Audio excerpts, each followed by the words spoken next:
Speed ramps are some of the most viral and impactful ways to provide a visual hook at the beginning of your videos. And they look something like this. Still running on Christmas Day.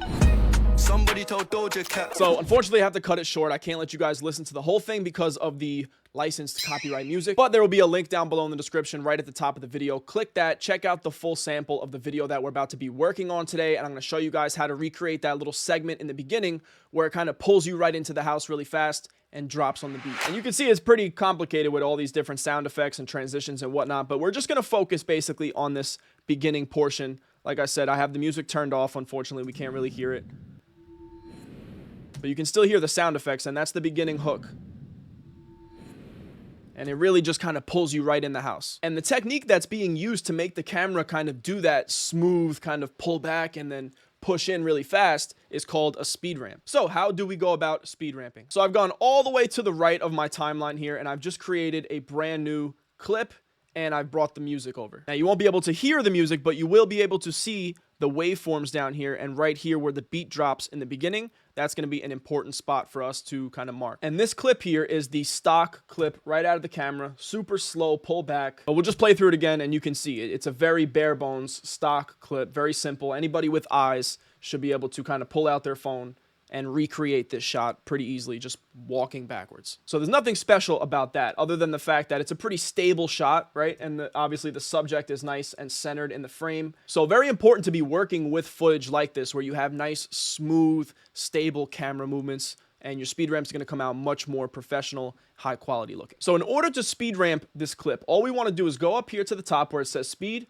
We click up here, and doing a standard speed up, right? If we just do like 10x speed, 6x, whatever, that gives us a speed up, but it's not that smooth kind of like push back, slow down, and then pull you in. You see, I gotta demonstrate for the audience so they get the point. Pulling back, and then we're whooshing in. So a standard speed up, that's not what we want. That's no good. We're going a curve, and a flash in is a great way to kind of start the video, and that's what gives us that motion where it starts really fast, and then it smoothly kind of slows down at the end, and then we'll duplicate this and have it pull back in. Now, before we just move on, you might click on flash in and your curve is going to look different than this. So make sure your curve looks like this. You might have an extra dot here somewhere or something like that. It might look something more like this when you start it.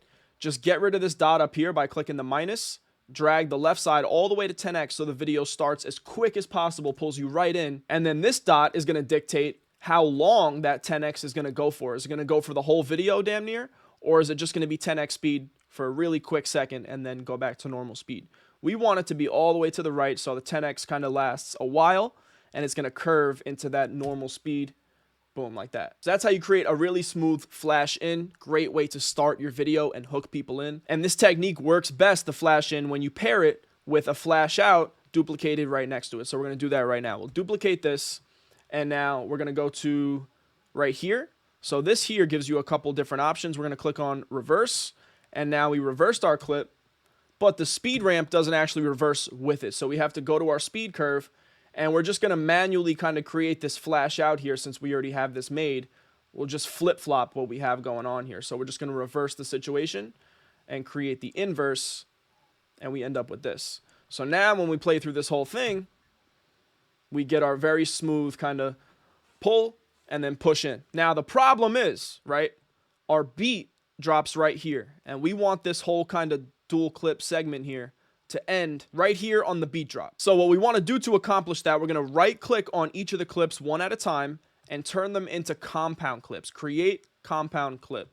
And that's going to allow us to now manipulate the regular speed of this without impacting the speed ramp. So we can change our speed, we can change what's going on with each of these clips now and not really impact the way that they flow and the way that they move. So what we're going to do is make them both about half the size of the space between here and here. We want the two of them to each basically kind of fit into this little channel here. So we click on speed and we make sure that we're not adjusting the duration of the video, but that we're going up here a little higher to that white mark, and we're actually adjusting the speed. So we'll bring this one about right here, and we'll start this one and then pull the speed back. So they're both going to be about like 1.5x give or take speed. They don't have to be exactly the same, but as long as they end on the beat, the two of them end at this point, and they're both about the same length, that's perfect. So now when we play through it, it looks something more like this. You can see it's much faster, and it's actually going to end on the beat drop. So now the sound effects is what make it a little bit more exciting and give it that like virality, that hook that makes you want to keep watching, right? So we're going to start with the whoosh, and I'll just copy over these sound effects that I have here, and I'll quickly show you guys how to go about getting them and stuff like that. But CapCut has a ton of sound effects that are built in.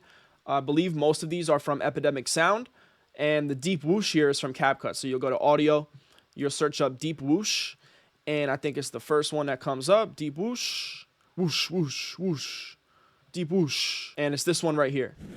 So that's what it sounds like, but mine sounds different.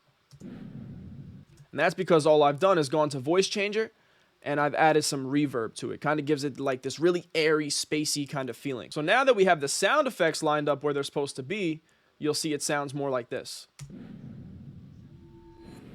So that's what really pulls you in, is those sound effects, plus the music playing, everything combined. Like I said, look at the first link in the top description, and you will see the finished video with the proper music, what it's supposed to sound like. And I think it does a really good job at hooking you right in, especially with that AI effect in the beginning that kind of fades into the realistic video. That's really sick. I'll teach you guys how to do that in another video. But yeah, for the most part, that's how to speed ramp. And you guys can play around with those different curves and move those dots around and play with different speeds and experiment. That's the only way you're going to improve at it and actually kind of piece it together for yourself. But just start with this tutorial, and you've got yourself a nice little speed ramp hook that you can go to and use anytime. And you're just applying the same technique no matter what the curve is. So don't worry about editing to the music until you've already finished manipulating the speed. You do that first. So don't feel like, oh, I got to make sure the speed ramp is lining up with the beat. No, just make the speed ramp however you want, duplicate it, whatever you want to do, and then you compound the clip, and then you're able to adjust it and fine tune it exactly where it needs to be. Also, another tip, anytime you use a slow motion on one of these speed ramps, which we didn't do today,